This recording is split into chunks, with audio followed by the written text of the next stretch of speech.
Sobat-sobatku semuanya, seorang mantan wakil presiden yang bernama Yusuf Kalla memberikan statement yang sungguh mengecewakan kita semua sebagai warga negara Republik Indonesia. Di dalam statementnya dia, pada saat dia mengisi di dalam sebuah acara Ikatan Cendekiawan Muslim Indonesia, dia mengatakan bahwa perekonomian Indonesia 50% dikuasai oleh keturunan Cina, yang mana keturunan Cina hanya 4,5% dari jumlah seluruh penduduk, seluruh keturunan yang ada di Republik ini. Dengan mengatakan jumlah keturunan Cina 4,5%, tetapi menguasai 50% perekonomian Indonesia, saya ingin bertanya kepada Bapak Yusuf Kalla, dari mana Anda dapat data 4,5% adalah keturunan Cina?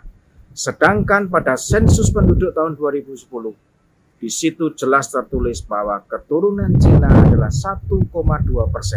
Dan sensus itu pun tidak bisa membuktikan secara absolut angka tersebut karena pendekatan metode yang digunakan tidak bisa menyatakan bahwa itu adalah keturunan Cina, itu keturunan Jawa, itu keturunan Sunda. Semua berdasarkan perkiraan.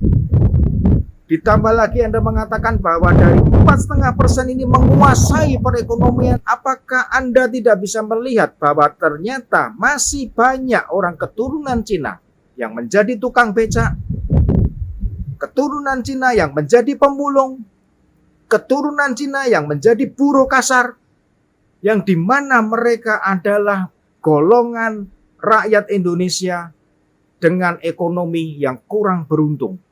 Apakah Anda mau menghilangkan ini semua dan Anda akan membangkitkan semangat motivasi untuk orang-orang lain di depan Anda dengan mengatakan secara general 4,5% adalah orang kaya, menguasai 50%, menghilangkan data sesungguhnya? Masih banyak orang-orang keturunan Cina yang berada di garis ekonomi yang kurang beruntung. Dan itu pun adalah kewajiban negara, kewajiban kita semua, kewajiban Anda juga. Di mana Anda termasuk orang kaya, Anda memiliki 8 usaha besar, Anda memiliki smelter di Sulawesi. Anda termasuk orang kaya yang juga berkewajiban bagaimana Anda mengembangkan negara ini, memajukan negara ini, memajukan ekonominya, memajukan pengetahuannya dengan sumber daya yang Anda miliki, bukan dengan memecah belah dengan mengatakan keturunan, dan agama, dan lain sebagainya. Seorang tokoh nasional 2 kali menjabat wakil presiden, ternyata pemikiran Anda terlalu cepat, terlalu sempit. Mohon maaf jika harus saya berkata seperti itu.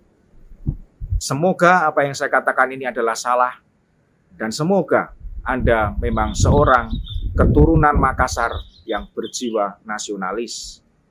Dengan mengatakan jangan sampai kita pribumi kalah, dengan mengatakan suku kata kita dan mereka keturunan Cina, Yusuf Kalla sudah membuat perbedaan. Yusuf Kalla sudah membuat jurang pemisah antar sesama warga negara Indonesia. Di situ Yusuf Kalla mengatakan orang-orang kita pribumi dengan mereka keturunan Cina. Saya sengaja tidak memakai kata-kata keturunan Tionghoa, tidak perlu. Saya ingin tunjukkan kepada Yusuf Kalla keturunan Cina itu siapa. Tidak perlu diperhalus dengan kata-kata yang sedemikian rupa tetapi munafik dan busuk hatinya. Keturunan Cina di Indonesia sudah ada sejak lama. Bahkan di dalam pergolakannya kemerdekaan Republik Indonesia, keturunan Cina juga ikut andil. Dalam BPUPKI, Sumpah Pemuda, ada keturunan Cina. Bahkan rumah yang digunakan Sumpah Pemuda pun milik keturunan Cina. Rengas Dengklok, di mana Bapak Insinyur Soekarno diungsikan pada saat menjelang detik-detik kemerdekaan Indonesia, itu pun milik keturunan Cina. Kenapa mereka mau? Mereka mau menyerahkan karena mereka tahu bahwa mereka adalah orang Indonesia. Mereka mengakui negara ini sebagai tumpah darahnya, negara ini sebagai ibu pertiwi di mana dia akan hidup lahir, hidup, dan mati di sini. Tetapi Yusuf Kala mulai membuat kotak-kotak kembali. Pribumi, non-pribumi mulai dia gaungkan menjelang pemilu tahun 2024 ini. Saya ingin mengajak Bapak Yusuf Kala sebagai orang Indonesia untuk melihat Kamus Besar Bahasa Indonesia, apakah arti kata dari pribumi itu. Di situ tertulis penduduk asli. Kalau di situ tertulis penduduk asli, saya dilahirkan di Jawa, maka saya adalah penduduk asli Jawa. Dan Yusuf Kala bukan penduduk asli Jawa. Yusuf Kala adalah penduduk atau keturunan Makassar. Apakah kita akan buat perbedaan ini? Apakah kita akan mempertajam pertentangan ini? Jangan bilang saya keturunan Cina, bukan orang Indonesia. Saya orang Indonesia asli, keturunan Cina. Yusuf Kala orang Indonesia asli, keturunan dari Makassar. Ada lagi di Kalimantan, orang Indonesia asli, keturunan Dayak. Ada orang Indonesia asli, keturunan Sunda, keturunan Batak, keturunan Madura, keturunan Bugis, keturunan Bali. Apakah kita akan dipecah-pecah sesuai dengan keturunan kita masing-masing? Dan apakah kita akan bawa negara kita pada saat nanti Pilpres tahun 2024, isu ini akan kembali diangkat sebagai ganti politik identitas yang sudah ditolak oleh rakyat, politik identitas suatu agama yang sudah jelas menghancurkan, sudah jelas memporak-porandakan persatuan dan kesatuan kita pada saat pilihan gubernur DKI Jakarta pada tahun 2017. Di mana Anies Baswedan menggunakan atau merestui organisasi radikal dan intoleransi, menggunakan isu agama sampai menolak sesama agama, sampai menolak sesama iman untuk disolatkan. Saya tidak mengerti apakah kebenaran Islam seperti itu. Karena Islam yang berkumpul bersama-sama dengan saya tidak pernah ada perbedaan. Tidak pernah membedakan. Yang membedakan kami adalah acara atau ritual kami beragama. Tetapi sesama manusia, sesama rakyat Indonesia, kami tidak beda. Apakah hal itu mau kita legalkan? Dan apakah itu akan kita teruskan? Mau sampai kapan bangsa ini berdebat pribumi, non-pribumi, muslim, non-muslim, mayoritas, minoritas, sedangkan kita harus berjalan, kita harus menyongsong masa depan untuk membangun negara ini, untuk membangun bangsa ini menjadi sebuah bangsa yang maju, yang memiliki jati dirinya, yang jelas bahwa kita adalah Indonesia yang tidak bisa lagi dijajah oleh bangsa asing, tidak bisa lagi dihabisin kekayaan alam kita, yang tidak bisa lagi kita dibodohkan oleh teknologi yang kita tidak miliki. Tetapi kita harus berkembang dan kita harus menguasai negara kita.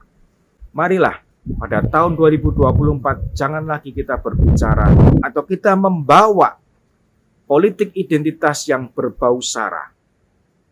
Sebuah politik memang memiliki identitas. Seperti halnya saya pun juga memiliki identitas. Dengan dibuktikan dari kartu tanda penduduk yang bertuliskan warga negara Indonesia, identitas saya. Seperti itulah nanti. Politik identitas silahkan.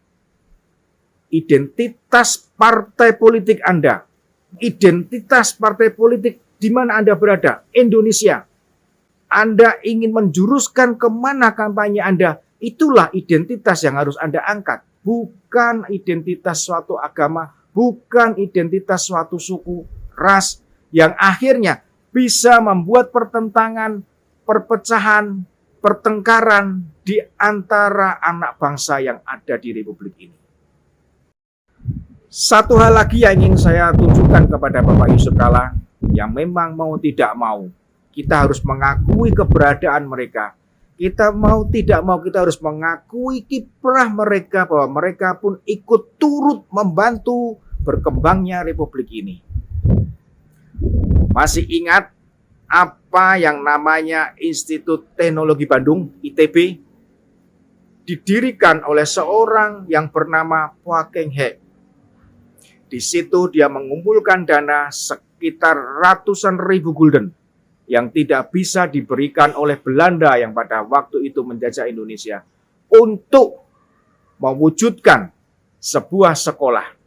Dan ternyata dari sekolah itu dihasilkan seorang yang begitu luar biasa besarnya, yang diakui di seluruh dunia. Dialah proklamator kita, Insinyur Soekarno. Setelah itu ITB harus diboyong ke Yogyakarta dengan nama Sekolah Tinggi Teknologi Bandung. Dari situlah lahirlah apa yang namanya Universitas Gadjah Mada. Apakah kita akan menghilangkan kiprah orang-orang keturunan Cina ini untuk bangsa ini? Apakah kita akan melupakan sejarah? Ingat pesan dari Bapak Soekarno, jangan sekali-sekali melupakan sejarah. Di bidang kesehatan, kita pun mengerti banyak rumah sakit yang dibangun yang oleh keturunan-keturunan Cina ini. Salah satunya di Semarang ada Tionghoa Iwan yang sekarang dikenal dengan nama Rumah Sakit Telogorejo, sebuah rumah sakit besar di kota Semarang. Di Jakarta ada rumah sakit bernama Sumber Waras. Dan saat ini juga masih ada keturunan Cina yang berkeliling untuk mengabdikan dirinya di bidang kesehatan. Ingat dokter kapal yang bernama Li Darmawan. Kita tidak bisa melupakan kiprah dari anak-anak bangsa ini. Mereka semua bukan orang Cina. Mereka semua bukan orang asing. Mereka semua adalah orang Indonesia keturunan Cina. Dan identitas mereka sama dengan kita. Warga negara Indonesia, apapun keturunanmu, saudara-saudaraku sebangsa dan setanah air, jangan lagi kita mau dibodohi. Apa agamamu, apa sukumu, pri, non-pri, mayoritas, minoritas, marilah kita bersama-sama saling berpegangan tangan, bergandengan tangan, bahwa Indonesia adalah satu, Pancasila, Bhinneka Tunggal Ika, adalah satu, tidak bisa dipecahkan menjadi Bhinneka, Tunggal, dan Ika. Ini adalah satu kesatuan, di mana di situ menyatakan bahwa kita memang berbeda, tetapi kita adalah satu, Indonesia. Salam Obidantos.